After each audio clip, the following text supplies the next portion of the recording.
Mock election subling ipahigayon sa COMELEC. Uban nga lugar dili ka-transmit sa resulta kay Y-Signal. Mananagat nga na missing na bangalan sa dakbayan sa Talisay. Mga pulis giimbestigar tungod sa pagpangayo og kwarta sa ilang mga dinakpan, bugti sa ilang kagawasan. Usa ka babae nakaiskapo sa prisuhan sa Konsolasyon, human niya gilipat ang nagbantay.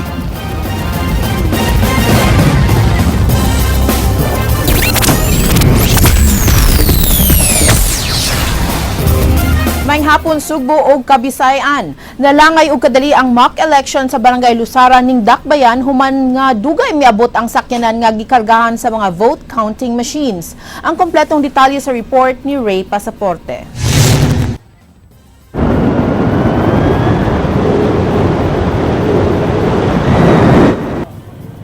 Usa lang ang bukirang barangay sa Lusaran sa Dakbayan sa Sugbo diin gipahigayon ang mock election niadtong Sabado. Moabot sa usa ka gatos ka botante ang giimbitar og niapil sa mock election. Apan nalangay kini human wa niabot ang sakyanan nga gikontrata sa Smartmatic nga mao'y magdala sa vote counting machine kun VCM. Gibutyag sa COMELEC napugos sa pagpanghuam og sakyanan ang COMELEC sa lokal nga kagamhanan sa Dakbayan sa Sugbo. Gawas niini dulan usa ka oras na install sa electrician sa Smartmatic ang VCM una pahingpit nakasugod pagbutar ang mga botante. Nipalyar sab ang machine diyang ikast na unta ang balutan ni Blesinia Codilla nga usasab ka magtutudlo sa Lusaran Elementary School. Pagpaslag na ko sa PICOS machine, burag failed ang ilahang pagka kuan kay wala man siya dayon mukaon. Ang papel na ko giluwa. Onya ila na sang giusab ang machine og stroke o unsa di pa maagi nga mukaon jud ang machine. So nakita na jud nila nga ilang giusab kay nasayop dito nila ko. Usas na pilian sa COMELEC Cebu City ang Barangay Lusaran sa gipahigayong mock election ni adtong Sabado. Kini human naayo ang problema sa COMELEC ang vote counting machine and consolidation canvassing system. Satellite ang gamiton sa pagtransmit sa mga botos ug dili ang aktual nga SIM card nga gamiton sa adlaw sa piniliay. Dili pa anda matud pa ang COMELEC kay duna pay nagpadayon nga negosasyon sa presyo niini. Ang resulta niini ipada sa COMELEC ngadto sa uluhan nilang buhatan. Sa ingon niini masuta sa COMELEC kung unsa sila kaandam sa piniliay karong Mayo. Posible matud pa nga wa matunong ang baluta ni Cordelia sa slot. Mao nga mipalyar kini og na-reject sa machine. Tungod niini, nakita sa COMELEC ang kamahinungdanon sa dugang training sa mga Smartmatic technicians aron mas hapsay na unya kini pag-abot sa aktual nga piniliay. Siguro kailangan mag train them more. Sa Barangay Mabolo, kinsilang gikan sa usa ka gatos sa botante nga giimbitar sa COMELEC ang mitambong sa mock election. Gipasabot sa election officer sa North District nga apiki na ang pagpahibaw kanila.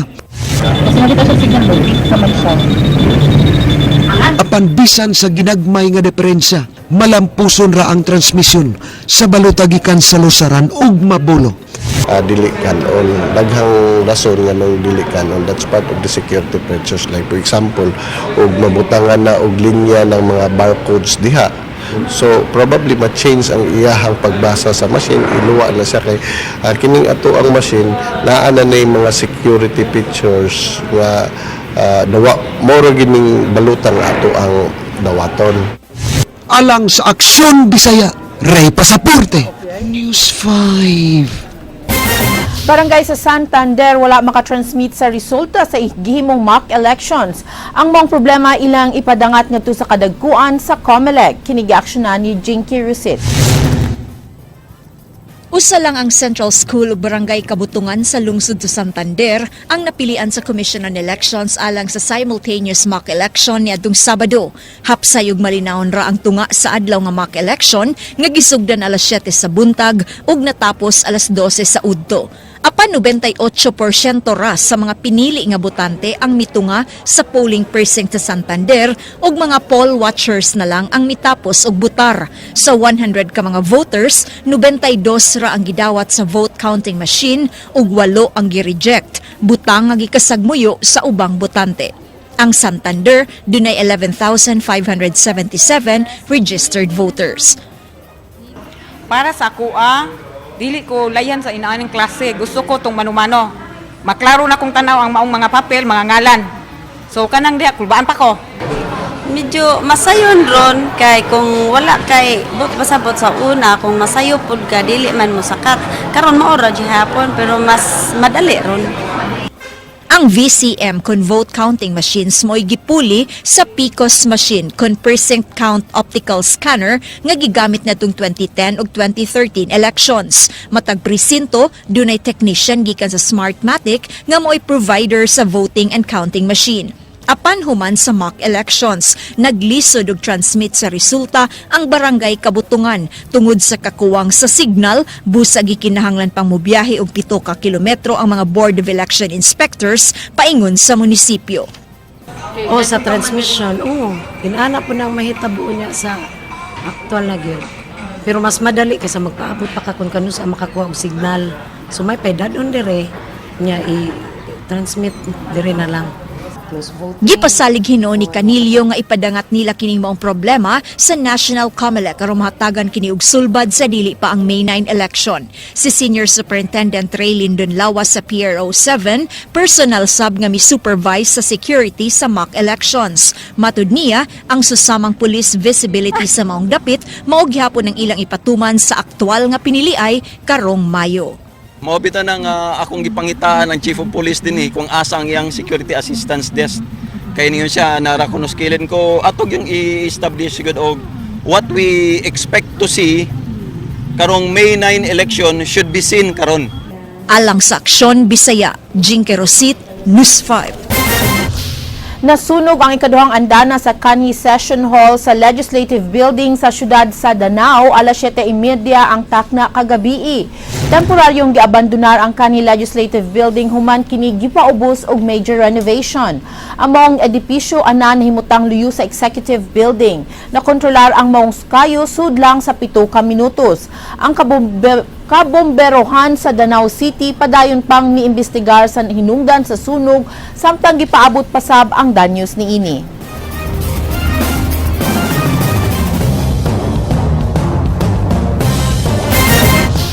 Nakabot sa Provincial Treasurer's Office ang collection target nila karong tuiga nga 2.7 billion pesos. Matod sa Provincial Treasurer Emmanuel Gial, 102% ang nakabot nga target sa ilang total collection. Naguna nga adunay dakong collection ang mga district hospitals sa kantidad nga 187 million pesos. Gisundan kini sa tax revenues nga adunay 136 million pesos ug Cebu South Bus Terminal nga 67 million pesos. 2.8 billion pesos ang unang target collection sa Kapitolyo kung nabaligya ang 11 ka mga lote nga akapin sa 1 ka ektarya. Kini nasulod sa Maria Luisa Estate Subdivision ug dunay kantidad nga 144 million pesos. Karong tuig 2016, 2.9 billion pesos ang annual budget sa provincial capital. Economic enterprises which is within the control of the Provincial Treasurer's Office. We actually have met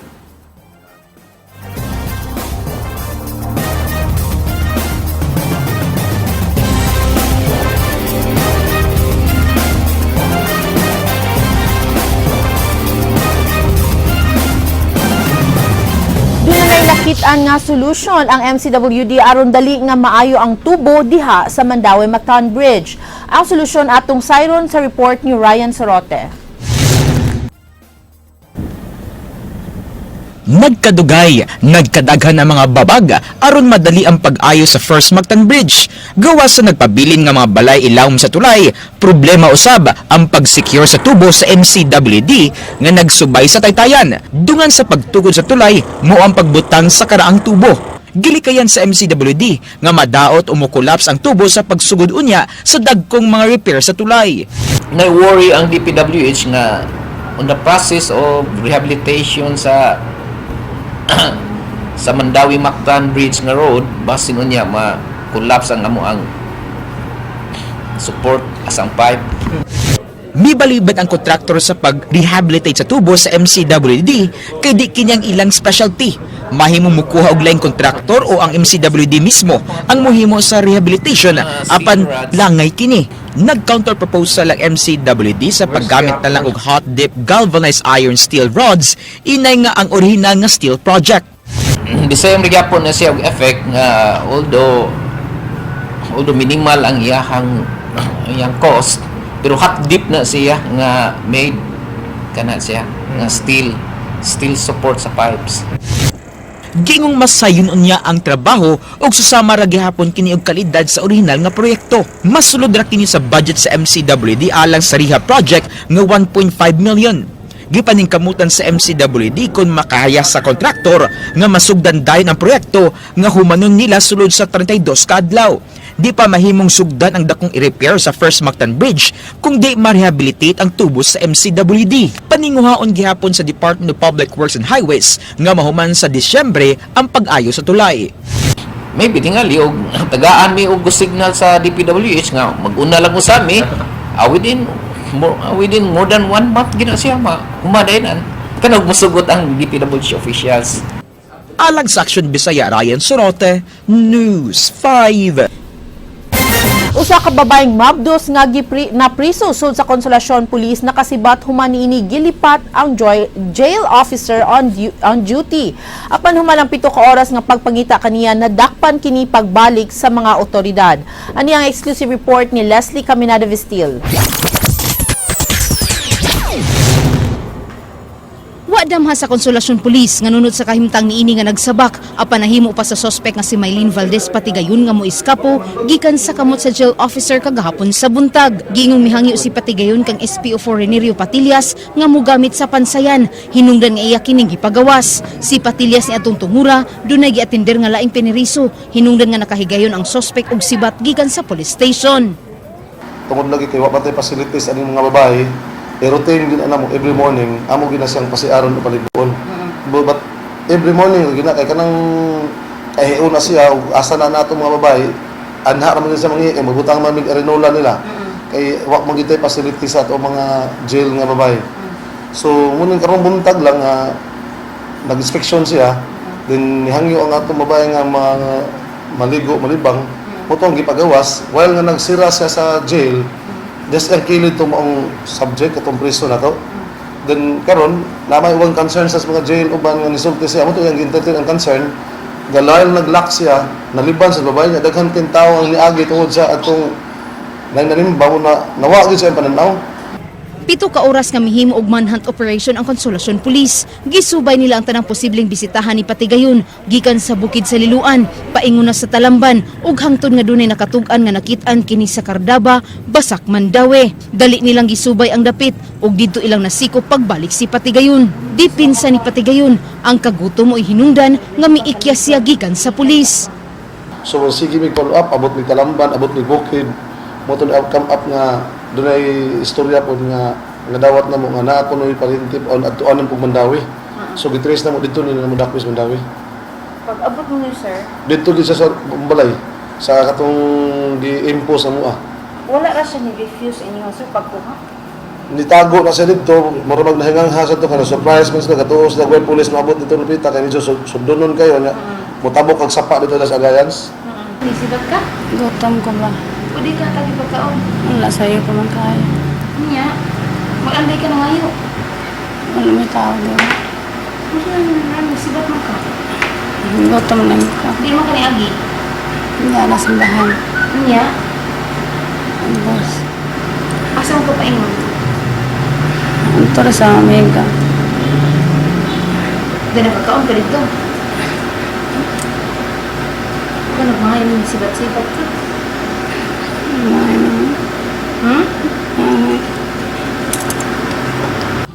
Gipasabot ni abot nga tungod sa kakuwang silang pasilidad mo'y hinungdan nga ilang pagawson ang mga babaeng piniriso nga buot mo gamit sa comfort room silang buhatan. So ako gina-suggest siguro nga naagi facility ang babae kaya actually doon na mo gito yung mga dinakpan yung babae di man nato na pwede i-deny. Kasi na pwede nato makakuan mo nang usag gid sa problema na mo diri nga wa may facility sa jail nga babae. Kay purely daghan kitag dakop duha man tinud natong jail puno mas mga lalaki. Kaya wa mo gitay tarong nga mga facilities nga gusto na mo ug i-suggest mo nila mo ilabi nila mo sa mo ang mayor ug ilabi sa nila mo sa mo ang provincial command nga matabangan mi nga ma-install gud og jail gud separately for temporary detention sa mga babae. Si Patigayon nasikop sa miaging simana tungod sa paghupot og pagpamaligya og ginadiling droga sa maong lungsod. Karong adlaw gikatakda siyang ihatod sa CPDRC. Alang sa Aksyon Bisaya, Leslie Caminade Vistil, News 5. Human sa kapinduha ka adlaw nga pagkamising nakita na gyud ang patayng lawas sa usa ka mananagat nga naglutaw-lutaw sa Lagundig Reef kaganihang buntag. Si Ray Pasaporte sa report. Pasado alas 10 kaganihang buntag nakitaan ra gyud sa mananagat nga nag-utaw-utaw sa Lagundig Reef ang patayng lawas ni Delphine Makuto nga taga Sitio Uratan sa Barangay Tangke, siyudad sa Talisay. Kinihuman siya na missing sud sa kapinduha ka adlaw. Ang asawa sa biktima nga si Judeta 51 anyos miasoy nga alas 6 sa buntag niadtong Biyernes nananghid kaniya si Delphine nga managat gamit ang pump boat. Ang niyayong sa pump boat sa iyang bana nitugan nga naglain ang lawas ni ini. Suway panggipugngan sa ilang silingan nga di na lang palahuson sa pagpanagat apan ni insister kini nga nakapalit na og paon. Ngayon nga, dalaan man kalimong lawas na ayaw lang panagat siya, nakapalit man gugog paon. Nga, karon nanagat gid siya mga banda alas 6 kay hunas man ni dinhi, di ka saka yang di ka adto sa allowed ang yang pambot. Unto ni adto siya, ni nanagat yun siya, di anang barko ka. Di ha.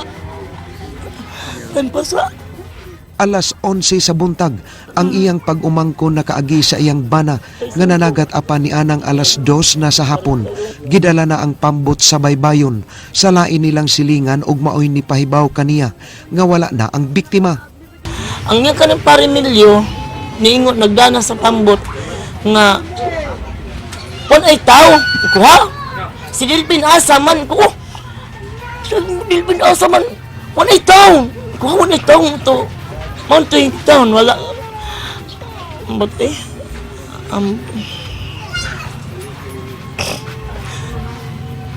panagitaan sa kayan. Ito gipangita, managin ito nga muna siya, karong pagitaan siya nito. Dali siyang nangayo og tabang sa barangay opisyal sa Tangke apan tanod ray taw. Hinungdan midangop sila sa City Hall ug didto gisugdan ang search and rescue operation. Nagtuo ang asawa nga giatake iyang bana sa sakit sa high blood. Sanglit di padugay na admit kini sa District Hospital sa Talisay. Dako ang pasalamat ni Judeta nga nakit-an iyang bana. Dako ang pasalamat ni Judeta nga nakit-an iyang bana aron ilang mapahiluna og tarong ang patayng lawas ni ini. Ang rescue team maunay mikuha og miguyod sa patayng lawas sa biktima paingon sa lapyahan sa barangay poblasyon. Advanced decomposition stage, so mga tangtang gid ang unang tangtang mo ilong, mga epidermis ba, mga humokram tangtang, ilong, simod, dunggan, mata, say man mata. Alang sa Aksyon Bisaya, Ray Pasaporte, News 5. PRO7 nahagit sa pamahayag ni Mayor Michael Rama nga dakpon ang notado nga drug lord sa Subo nga si alias Jaguar. Kapulisan mipahibaw sa seryoso sila sa anti-drug campaign. Ang report ni Ray Pasaporte. Well, we welcome the comment of our Honorable Mayor, and that would serve as a challenge to all our police personnel.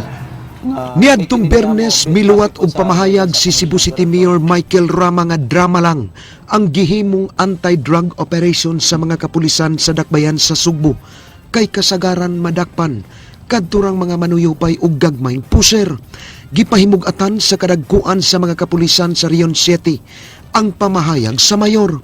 Gihagit ni Rama ang hepe sa Cebu City Police Office Senior Superintendent Benjamin Santos nga dadon sa iyang atubangan ang ulo ni Jeffrey Diaz alias Jaguar. Kinsa gitumbok nga drug lord diha sa barangay Dulho, Fatima. Kung pakyas ang kapulisan ni ini, awhag ni Rama nga may pamuhunong na lang ang mga pulis sa pagpahigayon og anti-drug operation. Giisip ni Senior Superintendent Ray Lindon Lawas, Deputy Regional Director for Operation sa Rion City nga usa kadakong hagit sa mga kapulisan ang pamahayag sa mayor. Ang direktiba sa atong Regional Director is to further strengthen our campaign against illegal drugs we are trying to review right now the structure of their organization because we firmly believe na sila structure kinsay pinakataas down to to the smallest peddler. While we are also addressing those at the lower level of the structure, we are also aiming or targeting for those in the upper echelon sa structure nila. So this is on consonant siguro sa panawagan pod sa atuang halangdon nga mayor. Gipasabot hinuon ni Lawas nga wa sila magduwa-duwa og seryoso sila sa kampanya batok sa illegal drug activity. Alang ni Lawas, kinahanglan ang pagtinabangay ni ining problemaha kay di masulbad sa usa lang ka ahensya. Mo bitaw na ang kita gani pod na nawagan sa kadaghanan. Dili lang kay kini trabaho dili ram ni trabaho sa pulis, dili ra trabaho sa PDEA, dili ra trabaho sa gobyerno, kundi this is a concern of everybody. So we would like to enlist og maghangyo kita sa mga katawhan nga tabangan ni nato ning problemaha because this problem would start in the family. So mobalik kita nga to sa tagsa-tagsa ka pamilya, tan-aw na to atong mga anak, atong mga bana, atong mga kabanay kung whether our mga kadugo na to are involved in illegal drugs. Tabangan ni naton tanan. Alang sa Aksyon Bisaya, Ray Pasaporte, News 5.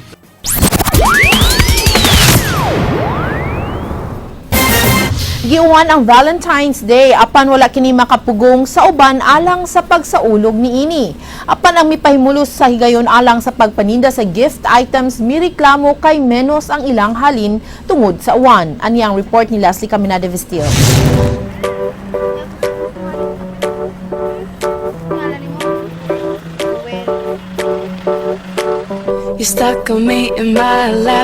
Nagbasa ang adlaw sa gugma kaghapong adlaw tungod sa way huno nga pag-uwan-uwan apan wa kini makapugong sa managhigugma nga mopahimulo sa higayon alang sa pagsaulog sa adlaw sa gugma. Bisan asa ka mulingi, imong makita ang nagbitbit og red balloons, flowers ug uban pag-ihatag sa ilang hinigugma. Dinhi sa Plaza Independencia, napuno sa heart-heart ang tanan bisan og nag-uwan, makita gihapon ang gugma sa matag tawong aniya dinhi. Ang uban nagpayong na lang makadate lang, samtang ang uban sab nagpasing-uwan. Apan matud pa nila, ang adlaw sa gugma di lang sa manag-uyab tud kay alang sabni sa pamilya ug managhigala. Ang walay mga partner mahimong magtapok alang sa usa ka group date. Ang dunay mga partner wala magpapugong sa uwan sa pagpadayag silang pagbati gamit ang ilang payong ug ilang gipadayag ang ilang nag-uros-uros nga gugma. Samtang aron mapakita ang paghigugma, gilabang yun ni UN Kappa ang dagat aron mabisita lang iyang hinigugma nga usa ka apprentice nga si Nico Abisya. Sukad pa high school, ang ilang panagigugma ay ilang nakita nga aduna gay forever. Nagahan lang flowers. Gusto ko late. Kuan, gikilig, ora. Do you think siya ni forever? Soon, sana. Unta. Samtang kining namaligya og mga regalo para Valentine's, wa makauyon sa panahon. Matud pa ni Ruel Dakit, hilabihan nga kamingaw sa namalit kaniya og regalo alang sa Valentine's tud sa way huno nga pag-uwan. Matud niya, kun wa pa mag-uwan, dako unta siyag kita sa mas miaging tuig nga wa maabti og hapon ang iyang mga baligya. Halin man pero minus kayo. Kusog niyan to. Ay, wa may ulan. Karon kay ulan man. Alang sa Aksyon Bisaya, Leslie Caminada Vestil, News 5. Sa Japan, ang mga babae ang muhatag og chocolate sa mga lalaki atol sa Valentine's Day. Ang hinungdan ni ini, nasayop ang English translation sa marketing company sa usa ka chocolate company. Gikan sa Japan ani ang report ni Sheila Pasinio. Mga modernong building sa Japan, mga tourist attractions sama sa Tokyo Skytree o Rainbow Bridge sa Odaiba. Pipila lamang kini sa makita samtang maglawig niining Tokyo Cruise. Sikat na Valentine's Day destination, dili lamang sa mga Hapon kundi lakip na sa mga turista. Tungod kay out of town ng iyang Japanese boyfriend, mas gipili sa Pinay English teacher nga si Jeannie ang pagselebrar sa Valentine's Day dinhi sa Tokyo Cruise, uban ang iyang higala. Tradisyon na dinhi sa Japan nga ang mga babayang muhatag og chocolates matag February 14. Mao nga si Jeannie, aduna nay plano pagbalik sa iyang hinigugma. Magdi-dinner at siguro bibigyan siya ng chocolate. Anong chocolate? Dapat yung bongga para bongga din pagbalik. Parte sab sa kultura sa mga Hapon ang paghatag balik og regalo sa mga muhatag kanila. Ang kantidad gikinahan lang times 3 sa ilang nadawat. Kini ang gitawag nga Sangbay Kaishi. Matag March 14 na White Day celebration, ang mga lalaki na ang muhatag og regalo sa mga babay. Siyatong 1950s, isa ka Japanese chocolate company ang nilusad og marketing campaign pagsugid sa paggamit sa chocolates isip Valentine's Day gift. Apan nasayop ang English translation ni ini. Ug bisan mga lalaki, mga babay na hinuon ang giinganyo sa pagpalit og chocolates ug paghatag niini sa ilang mga hinigugma. Apan dili basta-basta ang paghatag og chocolates, specific ang mga Hapon ni ini. Tomo choco alang sa mga babaeng higala, giri choco alang sa mga lalaki nga kauban sa trabaho, ug honmei choco alang sa uyab o bana. Sama na lang sa gihatag ni Rodessa sa iyang fiancé nga si Lance. Gusto ko may pagka-Facebook, tapos Japanese. Isip parte sa ilang Valentine's Day celebration, gisugdan na nila og plano ang ilang kasal uban ng mga higala. Human niini, nag-outdoor ice skating sab ang newly engaged couple nga parehas nga mga engineer dinhi sa Japan. O garon mas romantic, gabi sila nag-ice skating nga gipalibutan sa Tokyo Lights.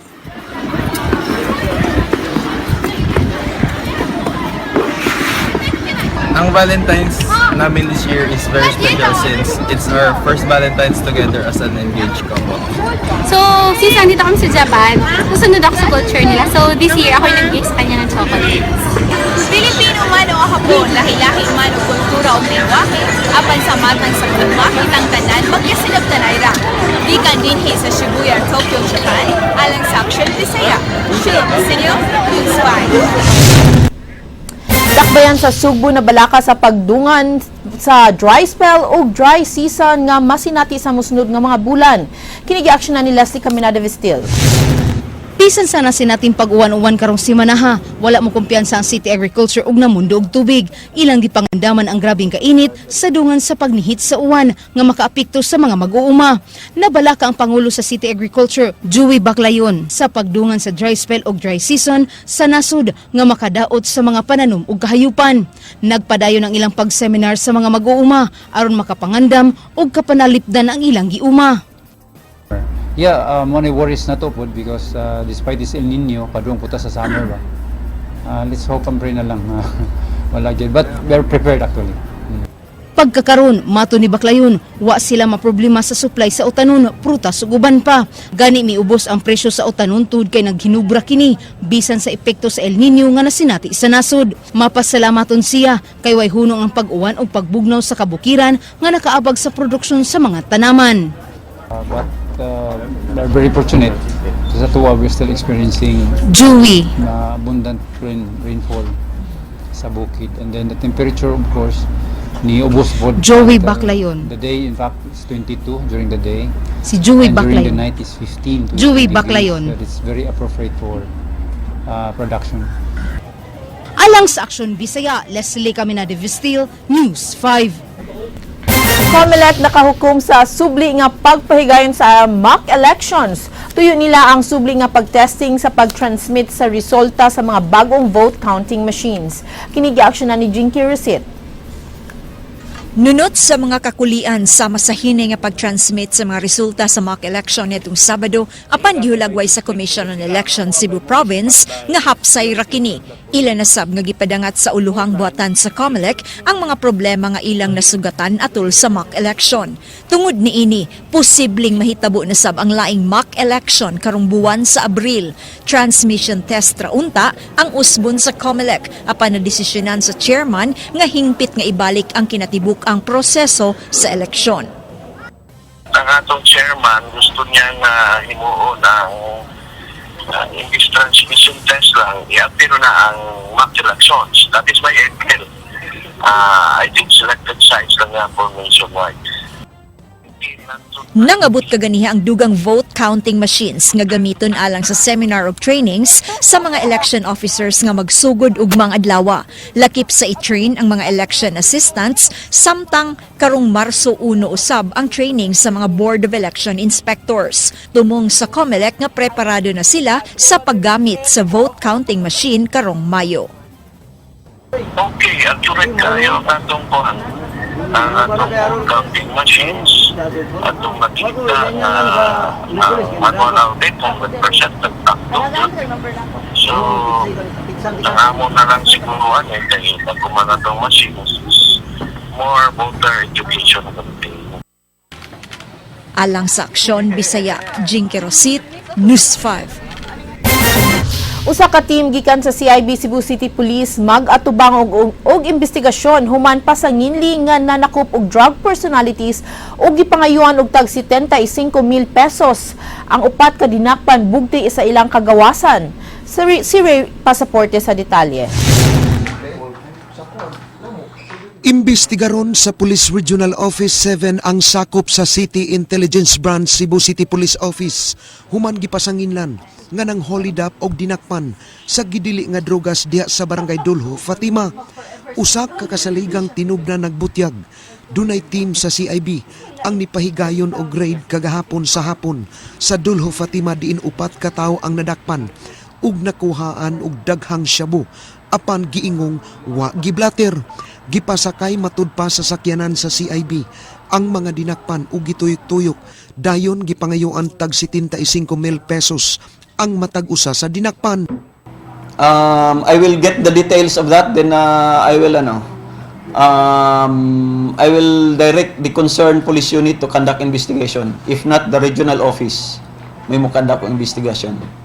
Suma ni lawas bisan walay reklamanti niini nga mobarog kay basin ug mahadlok apan mahimo gihapon nilang imbestigahan kining mga pulis sa CIB. Gikumpirmar sa CIB nga dunay operasyon kagahapon sa hapon ang duty nga team apan usa lang ka tawo ang nadakpan ug dili upat.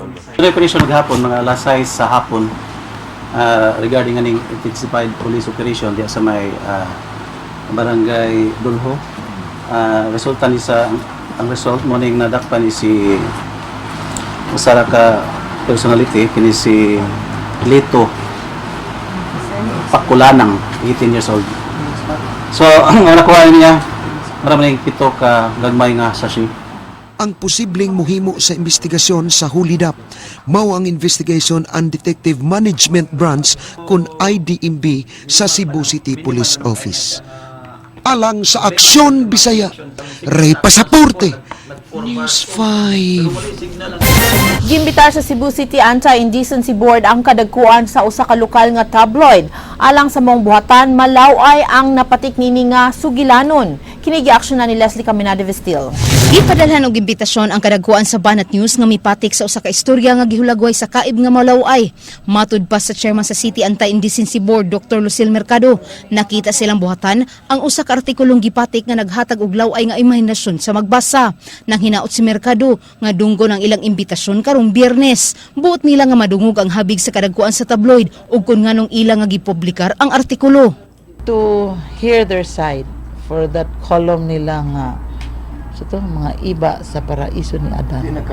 There was no question, the board decides nga atinon jud sila para paminahon.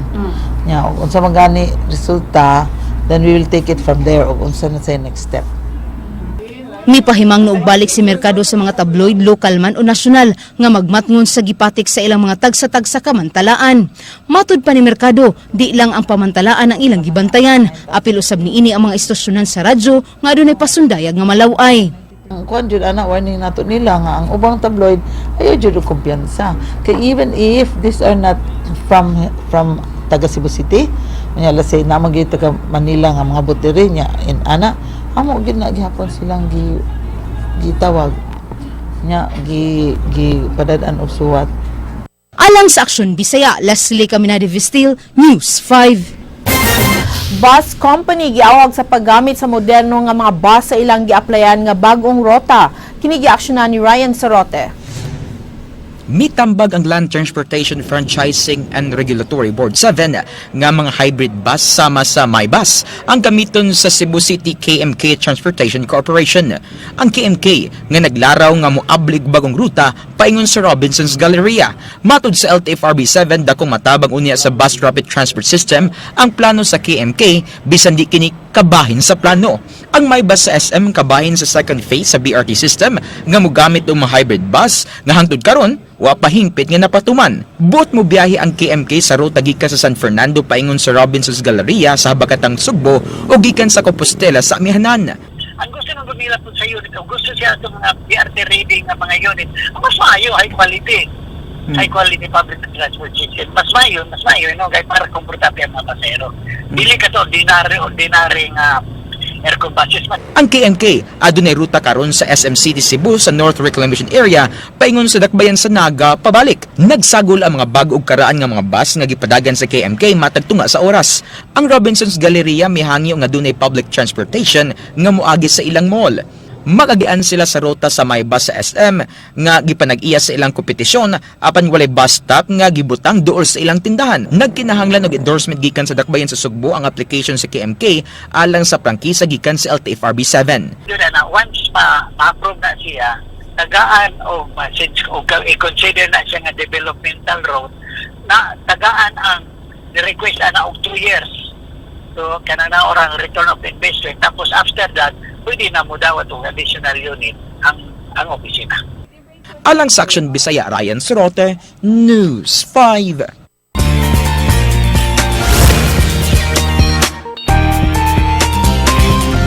Happy Monday everyone! Usa sa mga gikahinamang kalihukan sa mga Sugboanon atol sa Valentine season mao ang pagsaksi sa mga nagkariang konsyerto dinhi sa Sugbo sa mga nabantog nga singers mapalokal man o international performers. Sa nakalabang Biyernes, gidumog sa mga Cebuano ang concert sa The Platters. Ania ang mga highlights sa mong event. Nagmalampuson ang pagpahigayon sa concert sa bandang The Platters ni atong Biyernes sa gabi sa usa ka iladong hotel dinhi sa Sugbo. Atol sa opening number sa maong banda, ilang giawit dayon ang Only You ug ang Twilight Time nga nagpahugyaw sa misaksi sa maong konsyerto tungod kay sa maong higayon nagpahinumduman kini kanila sa mga kagahapon. Si Manuel, 74 anyos nga taga-Tabuk, Mandawi City, mipadangat sa iyang dakong pagdaig sa grupong The Platters. Sa high school pa ko sa una, favorito na din ako sila nga mga grupo. Unsay-usa nga di makalimtan nimo sa Platters nga kanta? Kanang ilang ipagkanta karon. Mga favorito na ako nga kanta. Bisan magbalik-balik pa ang Platters nga mokanta dinhi sa Sugbo, dili gyud palabyo ni Manuel ang pagtan-aw gumikan kay sukad sa iyang pagtungha sa high school. Iya nang namatan ang mga awit sa maong grupo. Misaksi usab si Annabel Rama ug si Eddie Gutierrez ug nakigduet pa kini ni Johnny Elvis Thompson sa usa ka song number kinsa mo'y frontman sa wa pahingpit nga migawas sa entablado ang The Platters.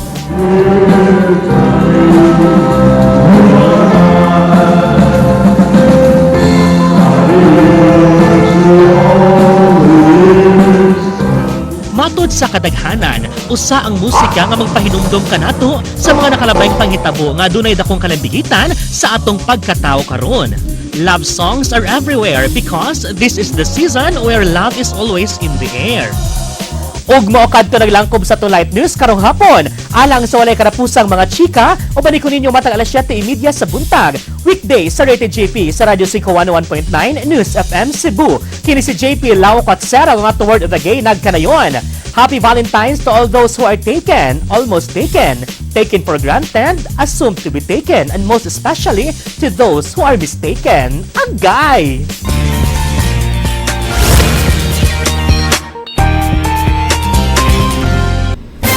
Mga kato mga balita sa Aksyon Bisaya, ako si Georgia Herrera. Mga balita nga pundasyon sa ligdong opinyon at konkretong solusyon. Bisan asa, bisan kanus a kapatid, kay di lang kutob sa balita, aksyon!